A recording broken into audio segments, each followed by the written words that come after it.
everyone, welcome back. Today we're going to be taking a deep dive into the Cape Coast Castle in Ghana. Yeah. And we're looking at it through the lens of a YouTube video called How Our Forefathers Were Treated at the Cape Coast Castle. And it's got like a string of crying emojis after the title. Oh, wow. It's from the channel Scanty Explores. And it's really cool. It's like a, first-hand account of the castle and what it means to the creator who's going through it. Yeah, I think, those personal accounts, those first-person perspectives could be so powerful because they give us, not just the historical facts, but the emotional weight of these places. Absolutely, yeah. So to kind of get us started, can you give us a little bit of background? How did this castle, it started as a trading post. Right. And then evolved into this major hub for the slave trade. How did that happen? Well, it's a story of, shifting powers and growing demand, I guess. Yeah. So the castle itself was originally established by the Portuguese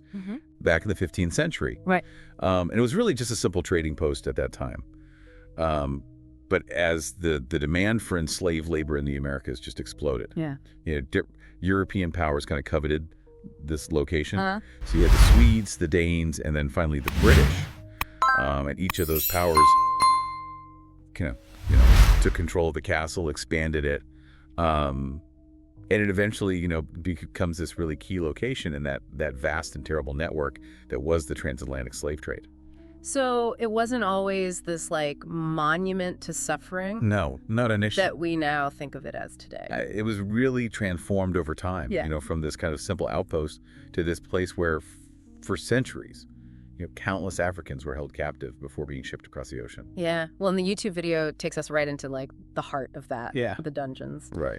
And I know you've had a chance to view that footage. What are some of the things that stood out to you about that part of the tour? Well, I mean, honestly, it's hard to even watch some of it because the conditions in those dungeons are just appalling. The sheer number of people that were crammed into these spaces. Yeah. The lack of sanitation, it's almost beyond comprehension.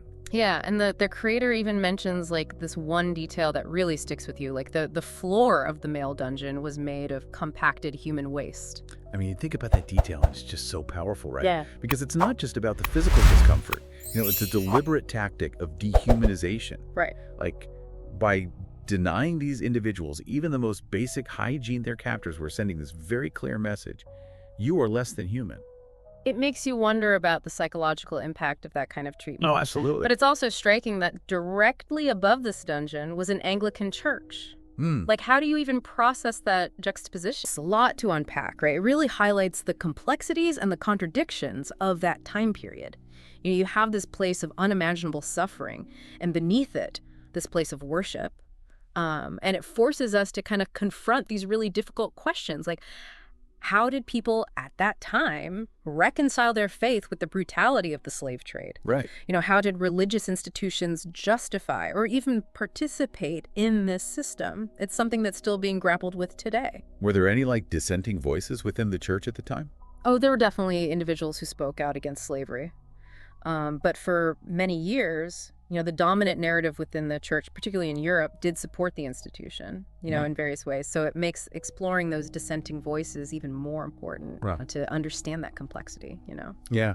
The guide also talks about a condemned cell where men who resisted were basically just left to die. Right. What does that tell us about the kind of atmosphere within the castle? I think it speaks volumes about the constant tension, right? Yeah. This fear of rebellion, the need to maintain control really through terror. I mean, imagine the courage it took for those men to resist. Yeah. Knowing that death was the most likely outcome. Yeah, that resistance, even in the face of those odds, Exactly. was still a part of life there. Yeah, and it wasn't just the men either. Right.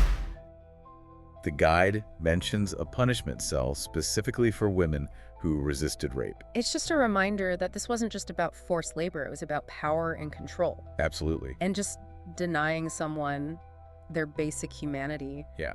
The video takes us to this incredibly symbolic location, the door of no return. Yeah, the point where that physical journey from captivity to the slave ships began. This final brutal separation from everything familiar. And the video creator is visibly emotional. You can feel the weight of history there. Yeah, the door of no return acts as such a powerful reminder that we aren't just talking about abstract historical events. These were real people with families, dreams, aspirations, all stolen away. It's a place for reflection mourning and for honoring the memory of those who were lost. And the guide mentioned something that I found really interesting. The sea level used to be much higher, meaning the boats would have pulled right up to the castle. Wow. There was no, long march to the docks. It's almost as if the sea itself was complicit in this forced migration. Yeah. Just a direct transfer from dungeon to ship, really highlighting that abrupt and final separation. Like just being swallowed by the ocean, disappearing into the unknown. Right. There's also mention of people leaving gifts at the door of no return, offerings, from people of African descent. What do you think those represent? I think those gifts illustrate that really deeply personal connection that people feel to this site. Their acts of remembrance, attempts to bridge the gap between past and present, between those who endured this horror and those who seek to honor their memory. It feels like a way of reclaiming that history, of saying, we remember you. Yeah. We will not let your story be forgotten. We've talked a lot about the horrors of the dungeons. Right. But what about life outside of those spaces? Yeah. Did the video shed any light on that at all? It did. It did touch upon the fact that, some enslaved Africans were forced to perform various tasks within the castle itself. So like cooking and cleaning, things like that? Yeah, exactly. Some were even made to assist in the capture and control of their fellow Africans. Oh, wow. Which is just a truly chilling example of how the system sought to divide and conquer. Yeah. It's a tactic that's been used throughout history to maintain power by fostering distrust and resentment among the oppressed. There's also this mention of children being present within the castle walls. Yeah. What can you tell us about that? That's a particularly heart-wrenching aspect of this story, I think. Children, were born into slavery within the castle, their lives beginning in this environment of suffering and captivity. It speaks to the resilience of the human spirit, but also to the cruel reality that for many, this was the only world they knew. Yeah, to be born into a system where your humanity is denied. Right. And you're seen as property from the moment you enter the world. It's a stark reminder of that generational trauma that's inflicted by slavery, the wounds of which continue to impact individuals and communities even today. There's a moment where the guide talks about children being fathered by European officers. Yeah, that brings up another layer of complexity, right? Yeah. These relationships, often born out of coercion and exploitation, add to these intricate social dynamics within the castle. And as the video points out, mixed-race children were often treated differently from their darker-skinned counterparts. Right, it speaks to that deeply ingrained racism and colorism that was at the heart of the slave trade. Even within this system of just brutal exploitation, there were hierarchies of power and privilege based on skin color, a sad reality that continues to affect our societies today. So it's clear that exploring the Cape Coast Castle is about so much more than just the physical structure. Absolutely. It's about confronting the human stories. Yeah. The individual lives that were impacted by this system. It's about understanding the personal journeys, the acts of resistance, the families that were torn apart, the children born into captivity, the complex social dynamics. These are the stories that truly bring this history to life and force us to grapple with its lasting legacy. We've covered so much ground already. We have. And I feel like we've only just scratched the surface. Yeah. This is definitely a conversation that needs more time. We'll be back in a moment to continue our deep dive into the Cape Coast Castle. It's interesting when you think about it. We talked about the horrific conditions in the dungeons, but the video also, shows us glimpses of other areas within the castle. Right. What can you tell us about those spaces? Like, how did those different parts of the castle function within this system? Well, yeah, the castle itself was essentially a world unto itself. Right. But designed for control. Yeah. And for profit. You had everything from administrative offices to living quarters for the European officers, storerooms for, goods. They even had a courtyard. And it's just a really stark reminder of that contrast, Yeah. between those who profited from this system and those who suffered within it. Sadly, that was the reality of it. The castle's very design, it reflects those power dynamics at play.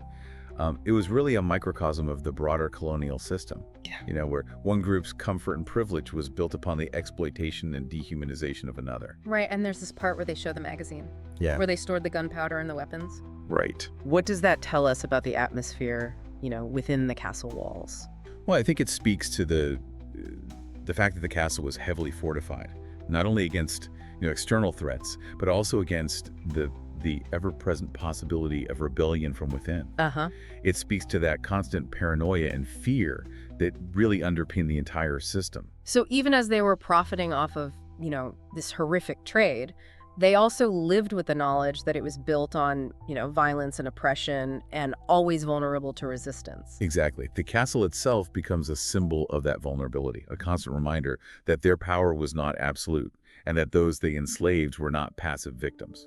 And then there's that part where they talk about how the castle itself was built kind of gradually over time, right, expanding in stages. What do you think that reveals about the nature of the slave trade itself? I think that gradual expansion, the powerful symbol of how deeply embedded and systematized the slave trade became. It wasn't, a spontaneous eruption of cruelty. It was a carefully planned, long-term operation that involved multiple nations, generations of participants. It wasn't just about individual acts of cruelty. Right. It was a system. It was a system. Designed for maximum efficiency and profit. Exactly. A system that evolved and adapted. And unfortunately, its impact is still felt today. Yeah. The legacies of colonialism and slavery continue to influence, global power structures, economic inequality, and racial injustice. Yeah, absolutely. The video creator makes a really, strong point about the importance of sharing this history. Yeah. Why do you think that's so crucial, especially for people of African descent? Well, for many, visiting the Cape Coast Castle is a deeply personal and emotional journey. It's a way to connect with their ancestry and confront the realities of their history. Right. It's about reclaiming a narrative that was often denied or distorted. Like piecing together this shattered story. So great. Filling in those gaps. It's a process of understanding, of grieving, yeah, and ultimately of empowerment. Yeah. By confronting this difficult history, individuals and communities can begin to heal and build a stronger sense of identity. But it's not just about, that personal connection either. So, there's this broader societal need to engage with this history as well. Absolutely. Understanding the transatlantic slave trade is essential for comprehending the roots of systemic racism and inequality that persist today. We can't address the present without acknowledging those deep-rooted historical forces that continue to shape our world. It's about making those connections. Yeah. Between past and present, seeing how historical injustices manifest in our institutions and in our social structures today. Exactly. It's about understanding how something like the Cape Coast Castle, though, geographically distant, is connected to these broader systems of power and oppression that continue to affect us all. So moving beyond, the physical structure of the castle and the mechanics of the slave trade, what stood out to you about the video's portrayal of, the lives of those who were held captive there? What really struck me was the emphasis on the diversity of their experiences. While every person who passed through those walls endured unimaginable suffering, their individual stories and their responses varied greatly. Right, and the video kind of hints at this, by mentioning that some enslaved Africans were assigned tasks within the castle. Exactly. Some were forced to cook, clean, or even assist in the capture and control of their fellow Africans, which is a chilling example of how the system deliberately sought to divide the enslaved population. Yeah, divide and conquer. Exactly. Yeah. By creating this hierarchy within the captive population, the Europeans were able to sow distrust, and undermine any potential for collective resistance. Right, and there's also that moment where the video focuses on, the presence of children within the castle walls, yeah, which is just heart-wrenching. The fact that children were born into slavery within the castle, it highlights the truly intergenerational nature of this trauma. Yeah. Imagine, a life beginning in that environment with no concept of freedom or a world outside of those walls. It's so hard to imagine the impact on, their development, their sense of self, their understanding of the world. Absolutely. And then the video goes on to discuss children fathered by European officers. Right. Adding yet another layer of complexity to those social dynamics within the castle. Yeah. And the fact that mixed-race children were often treated differently from their darker-skinned counterparts further illustrates the insidious nature of racism and colorism, within the slave trade.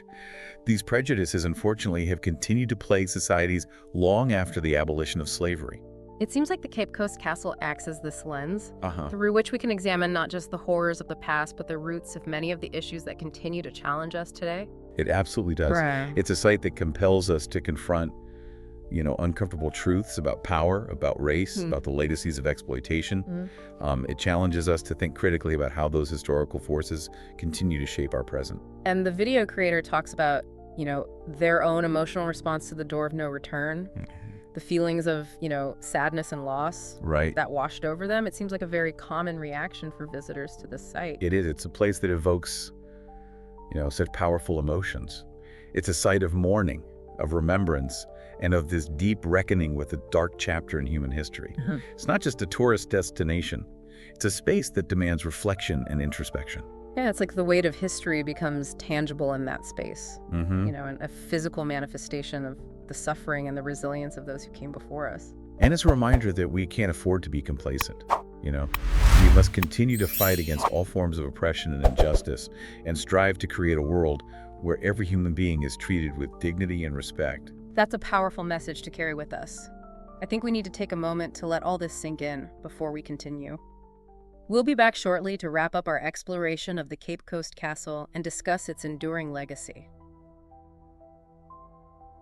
We're back, and wow, this deep dive into the Cape Coast Castle has been really something else. It has. That video we've been talking about just does an incredible job of bringing this history to life. It really does. I mean, it's one thing to read about the transatlantic slave trade in a textbook, Yeah. But to see those images, to hear those stories firsthand, it creates this much deeper understanding. Absolutely. And the video creator ends with this really simple but powerful statement. They say, make people know. Share the video. It's like this call to action. Right. What are your thoughts on that message? I think it speaks to, the responsibility we all have to bear witness to this history, to ensure that it's not forgotten or minimized. Yeah. Sharing these stories, whether it's through videos, podcasts, books, or even just conversations, is crucial to raising awareness and fostering empathy. It's about breaking the silence, acknowledging the pain and the injustice that took place. Right. And confronting its lasting impact. Exactly. And recognizing that, this history isn't just confined to the past. Yeah. It continues to shape our present in really profound ways. The legacies of colonialism and slavery are woven into the fabric of our societies. Right. Impacting everything from, racial disparities to economic inequality. One of the most powerful things I think from that video is the gifts left at the door of no return. Yeah. It just speaks volumes about, that emotional connection that people feel to this site, even generations later.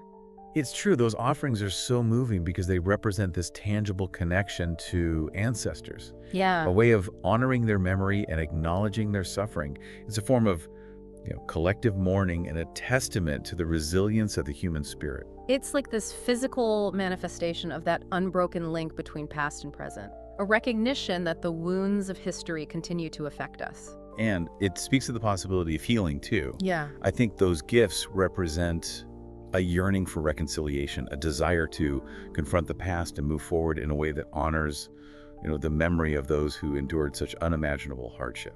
So as we kind of wrap up our exploration of the Cape Coast Castle, what's like the one key takeaway you hope our listener walks away with? I think the biggest thing is understanding that history isn't just a collection of dates and facts. It's this living, breathing force that shapes our present and influences our future. And the Cape Coast Castle serves as this really powerful reminder of the dangers of unchecked power, the importance of fighting for justice and equality, and the enduring strength of the human spirit. It's a call to action for all of us to be, more informed, more engaged, and more committed to building a world where these atrocities are never repeated. Exactly. We all have a role to play in shaping a more just and equitable future. A future where, everyone is treated with dignity and respect, regardless of their race, background, or origin. Well, this has been an incredibly insightful conversation. It has. Thank you for guiding us through this. It's been my pleasure. And remember, knowledge is power. And by understanding our past, we can work towards a brighter future. And to our listener, we encourage you to, continue exploring this history, read more, watch documentaries, visit museums, have conversations. Let's keep these stories alive and use them to, fuel our commitment to creating a more just and equitable world. Until next time, keep diving deep.